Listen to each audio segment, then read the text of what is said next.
మనకోసారి స్పష్టంగా చదువమ్మా. చాలు చాలు, థ్యాంక్ యూ. నాకేమో దయచేసి గమనించండి. రాజుతో చెప్పినటువంటి ఆ పల్లెటూరు ఆయన్ని చెప్పేదానికి ముందుగా, ఆ రాజు దర్బారు రాజు దగ్గరికి అనుమతించేదానికి ముందుగా అతన్ని పిచ్చివాడుగా చూశాడు.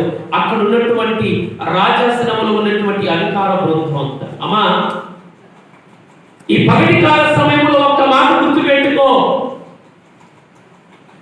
ఈ లోకం శాశ్వతం కాదు అని, ఇదేది మనతో రాదు అని, ఈ ఉపమానాన్ని బట్టి నీకు అర్థమై ఉండొచ్చు అని నేను నమ్ముతున్నాను.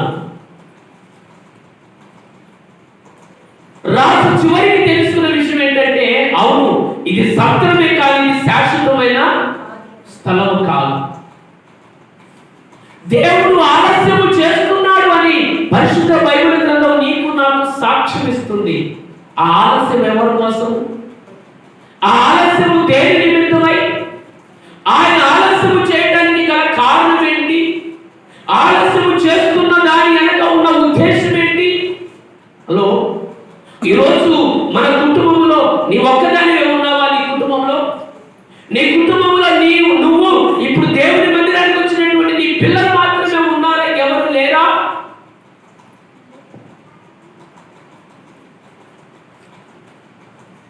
కుటుంబంలో ఎంతో మంది ఉన్నప్పటికీ వాళ్ళు రావలసినటువంటి స్థలానికి రాకుండా విడిచిపెట్టబడ్డారు.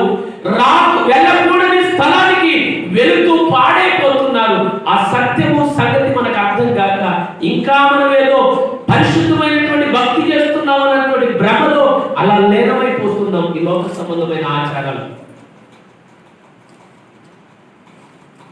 ఇక చదవబడినటువంటి మాటల్లోనికి నేను వస్తున్నాను. నీవు ఆలస్యము ఎంచబడుటకు కారణం ఏంటో తెలుసా? ఏంటి, ఇంకా ఎప్పుడో వస్తానన్నాడు ప్రభువారు, రావట్లేదు. యేసయ్య రాకడ సమయంలో ఎదురీగే రక్షణ నీకుందా? ఆయన రాబోతున్నాడు మేఘారుడుగా. ఆయన వేవేల పరిశుద్ధ దూతలతో కొనియాడబడుతున్నాడు. ఆయన రాబోతున్నప్పుడు గొర్రె పిల్ల విందు చేయబడబోతుంది ఒకరోజు.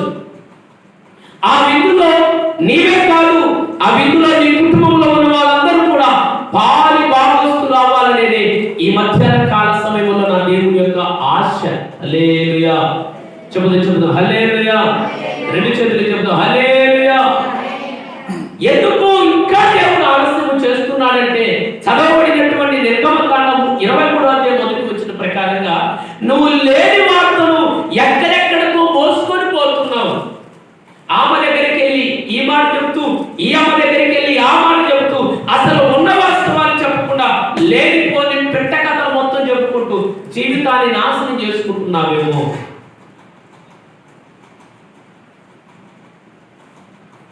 ఆ 23వ అధ్యాయం నిర్గమకాండం 1వ వచనంలో ఇంకా ముందుకు వెళ్తే అబద్ధ సాక్ష్యముల తట్టు నీ మనసు పోని వద్దని ఉంటుందట.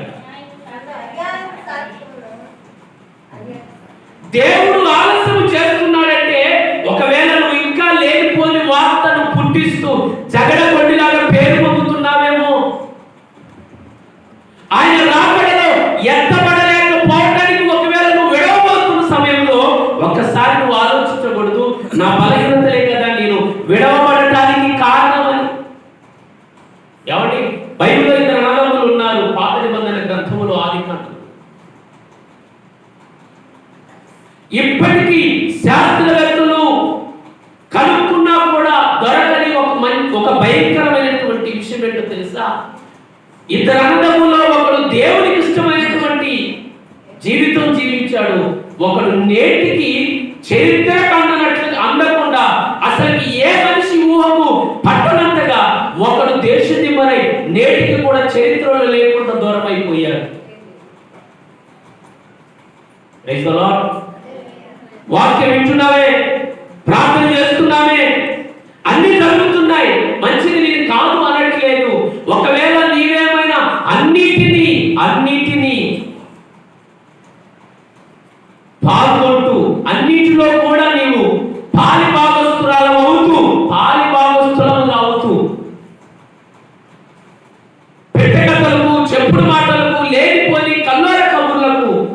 నీ మనసుని విచ్చి ఒకవేళ దేవునికి దూరం అయ్యేటువంటి దుర్బుద్ధి నీలో ఉన్నదేమో.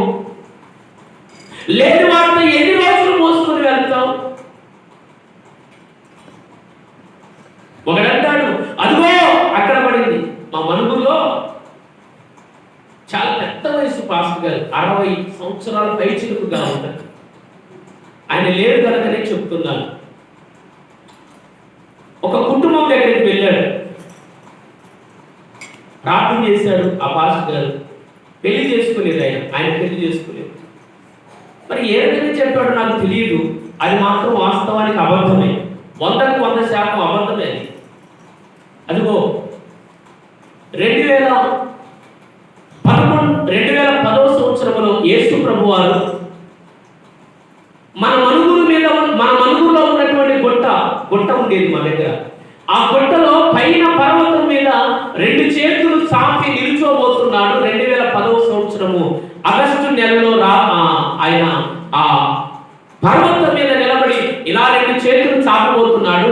ఆయన 2 చేతులు చాపినప్పుడు అది పగల రాత్రి కాదు, ఎవరైతే సిద్ధంగా ఉంటారో ఆయన చేతుల్లోనికి తీసుకొని వాళ్ళనే పరలోకం తీసుకెళ్తాడట. దేవుడు నాతో చెప్పిండని ఆయన 2009లో ఈ విషయాన్ని ఒకరింట్లో ప్రార్థన చేసినప్పుడు చెప్పాడు. అది ఆయనకి ఏ రకంగా తెలిసిందో తెలియదు, కానీ ఇప్పుడు నేను దాన్ని బట్టి చెప్తున్నా, పచ్చి అబద్ధం ఆ మాట. ఆ పచ్చి అబద్ధమైనటువంటి ఆ సమాచారము మా మనుగురే కాదండి, ఉమ్మడి ఖమ్మం జిల్లా ప్రతి ప్రాంతానికి